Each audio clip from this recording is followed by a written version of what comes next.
इसमें मैं हूँ वेद माता गायत्री मंदिर में, जो ठाकुर विलेज में स्थित है और यहाँ पर यज्ञ चल रहा है। वहीं दूसरी तरफ मैं अपने दर्शकों को ऑन टीवी के माध्यम से बताना चाहूँगा कि कल अष्टमी है और अष्टमी के दिन पूजा पाठ किस तरह से होती है। जो लोग चढ़ती और उतरती व्रत रहते हैं तो अष्टमी के दिन वो हवन भी करते हैं। और इसी मामले में हम बात करेंगे महाराज जी से, जो कि यहाँ के प्रमुख पंडित जी हैं। महाराज जी, मैं आपसे जानना चाहूँगा कि कल देखा जाए अष्टमी है, अष्टमी के दिन जो लोग व्रत रहते हैं चढ़ती और उतरती, तो अष्टमी के दिन वो हवन करते हैं। हवन की क्या क्या प्रक्रियाएं होती हैं और ये कितना महत्वपूर्ण होता है, और हवन करते समय कितने चीज़ों का ध्यान रखना चाहिए जो कि देवी माता खुश हो।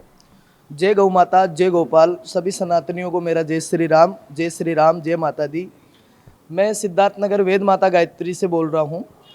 हवन के दिन अष्टमी के हवन में क्या होता है, जो हवन करते हैं उससे अपनी कुलदेवी की कृपा अपने ऊपर प्राप्त होती है। और ये नवरात्रि में कुलदेवी का ही हवन होता है। ये नवरात्रि में जितने भी भारत देश में जितनों की भी कुलदेवी है, सबकी कुलदेवी के यहाँ मेला चालू है। तो जितना संख्या में हो सके उतना संख्या में यहाँ पे हमारे मंदिर में पधारो।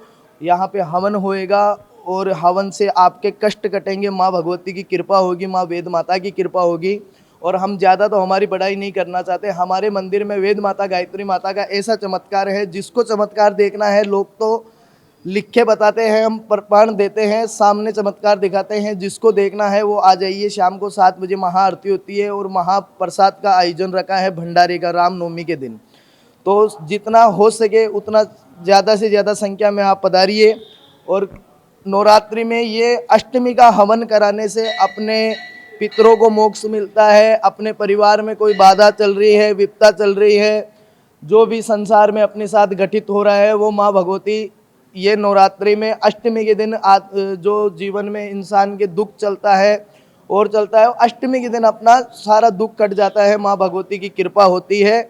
और मेरा तो यही कहना है, शास्त्रों में लाखों चीज़ें लिखी हुई है, पर शास्त्रों में जो चीज़ें लिखी हुई है वो आदमी फॉलो नहीं कर रहा है, मोबाइल से पूरा जीवन अपना जी रहा है। तो आप आइए, यहाँ चमत्कार देखिए, माँ भगवती के दर्शन पाइए और वेद माता गायत्री देवी के दर्शन पाइए। और हम ज़्यादा हमारी बढ़ाई नहीं करना चाहते हैं। महाराज जी, मैं यहाँ पर देख रहा हूँ कि प्रतिदिन जिस पहले दिन से लेकर के और आज तक सुबह पूजन होता है और उसके बाद लोग जो हैं हवन करते हैं, इसका क्या महत्व है? इसका महत्व यह है, नौ चंडी यज्ञ चल रहा है। नौ चंडी यज्ञ इसलिए चल रहा है, यहाँ रोज हवन होता है, रात को साधना करते हैं, रोज हवन होता है। इसका मतलब ये है, जब नवरात्रि चालू होती है, जब माँ का यहाँ आह्वान होता है, माँ भगवती साक्षात विराजमान होती है।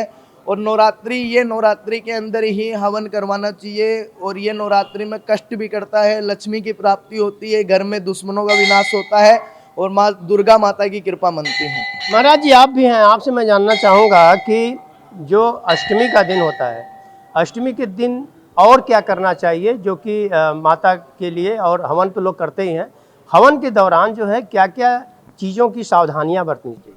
सावधानियाँ देखिए, इसमें ऐसा होता है कि अपनी शुद्धता पवित्रता सबसे पहला होता है, क्योंकि हम कोई कार्य करते हैं उसमें पवित्रता हमारे जीवन में बहुत महत्वपूर्ण चीज़ होती है ना।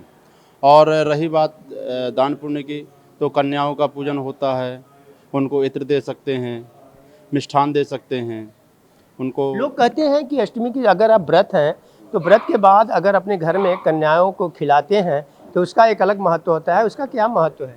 उसका महत्व ऐसा कि माता जी का जो 9 रूप होता है उसमें भक्त लोग कुछ 5 कन्या खिलाते हैं, कोई 8 कन्या खिलाते, कोई 11, कोई 21, अपने समर्थ अनुसार खिलाते हैं। उससे हमारे जीवन में जो सौभाग्य की प्राप्ति होती है, दाम्पत्य जीवन की प्राप्ति होती है, वो हमें सुख प्रदान होता है। हमारे पितरों को भी उससे तृप्ति होती है और हमारे पूर्वज भी उससे जो होते हमारे आशीर्वाद देते हैं। उनको ऐसा लगता है कि मैंने जिस संतान को जन्म दिया हूँ वो हमारे लिए क्या कर रही है, हमारे धर्म के बारे में क्या कर रही है। हम धर्म से अगर विमुख होते हैं, हमारे पितृ रुष्ट होते हैं, और ये धन संपत्ति संतान देने वाले हमारे पितृ हैं। अगर वो रुष्ट हो गए ना, तो हमारे जीवन में हम कितना भी पूजा पाठ कर लें कोई मतलब नहीं, क्योंकि पितृ हमारे जन्मदाता हैं।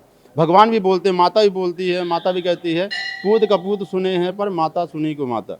माता कभी को माता नहीं हो सकती है।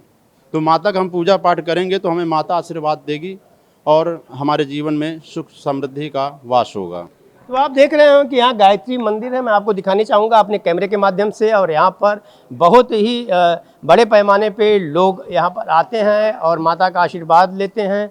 और कहा ऐसा जाता है यहाँ पर कि जो भी इनका एक बार दर्शन कर लेता है उसकी मनोकामनाएं जो हैं पूरी हो जाती हैं। उनके पद चिन्ह जो हैं आप देख रहे होंगे कि यहाँ पे रखा गया है। और वहीं दूसरी तरफ आपको मैं ये भी बताना चाहूँगा कि काफ़ी यह मंदिर अगर आप देखेंगे कैमरे के माध्यम से तो काफ़ी ये देवी माँ का जो मंदिर है एक अद्भुत है। और कहा जाता है कि गायत्री माता जो है वह देखा जाए तो इनकी पूजा जो है ब्राह्मण ही कर सकता है। और गायत्री मंत्र जो है अपने आप में एक वो होता है। महाराज जी, मैं ये जानना चाहूँगा कि ये गायत्री माता है का मंदिर है, यहाँ पर कुछ रखा हुआ है क्या, इसके क्या वो है? श्री यंत्र है। ये पूर्णिमा की रात के बाद निकालते हैं। पूर्णिमा को श्री यंत्र की पूजा होती है, माता लक्ष्मी की पूजा होती है।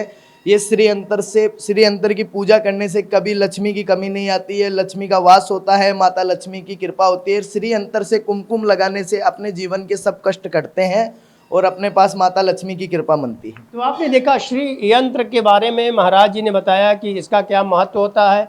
श्री यंत्र का पूजा करने से आपके ज़िंदगी में किसी भी चीज़ की कमी नहीं होती है। वहीं दूसरी तरफ अगर हम हवन की बात करें तो आपको हवन के कुंड के पास भी हम लेके चलेंगे, जहाँ पर हवन अभी कुछ देर में शुरू हो जाएगा। तो आप देख रहे होंगे कि यहाँ पर हवन की तैयारियाँ जो हैं चल रही हैं। और इसी प्रकार से जिस दिन से ये नवरात्रि का दिन शुरुआत हुई है उसी दिन से इस कुंड में अग्नि का प्रज्वलित जो है इसी तरह से रहती हैं। और लोग यजमान आते हैं और अपनी मनोकामनाओं को लेकर के और यहाँ पर हवन करते हैं। आप देख रहे होंगे कि 2 यजमान यहाँ पर हैं। थोड़ी देर पहले पूजा पाठ ये कर रहे थे मंदिर के सामने, अब ये हवन कुंड के पास आए हैं। महाराज जो हैं ये उनको हवन कराएंगे। इनसे भी हम बात करना चाहेंगे। महाराज, मैं आपसे जानना चाहूँगा कि नवरात्रि के समय जो पूजा पाठ किया जाता है और ख़ास तौर से कल अष्टमी है, कितना महत्व लोगों के लिए? महत्व लोगों के लिए, हवन के लिए जो है तो आपको पहले भी विदित कराए हैं कि हवन हमारे जीवन में बहुत महत्वपूर्ण होता है। अगर हम माता जी का उसमें सप्तशती पाठ संपूर्ण पाठ करते हैं, उससे हमारे जीवन में जो भी रुके हुए कार्य होते हैं वो पूर्ण होते हैं और हमारे जो शत्रु बाधा है वो भी दूर होती है। और हमारा जो भी भूतक प्रेतक बाधाएं होती हैं, आजकल ये तो बहुत ज़्यादा चल रहा है, देखने में आ रहा है, तो ये भी समस्त कष्टों को दूर करने वाला हमारा ये सप्तशती हवन जो माता चंडी का होता है, उससे ये सब दूर होता कष्ट। तो आपने देखा कि इस मंदिर में देखा जाए तो पूजा पाठ के साथ साथ नवरात्रि का जो 9 दिन का जो पर्व है उसके लिए प्रतिदिन अलग अलग प्रकार की पूजाएं की जाती हैं। लोग आते हैं, पूजा करते हैं अपनी निष्ठा के अनुसार। और कल अष्टमी के बारे में भी मैंने बताया है कि अष्टमी के दिन हवन का कितना महत्व होता है, महाराज जी ने भी बताया। तो मैं अपने ऑन टीवी चैनल के माध्यम से लोगों से आग्रह करना चाहूँगा कि आप लोग भी पूजा पाठ जब करें तो शुद्धता जो है वो बड़े पैमाने पर रहें और दुर्गा जी का पाठ करें, दुर्गा सप्तशती का पाठ करें, जिससे कि आपके जीवन में कभी किसी चीज़ की कमी न हो। ऑन टीवी न्यूज़ के लिए कैमरामैन बाला के साथ हरि।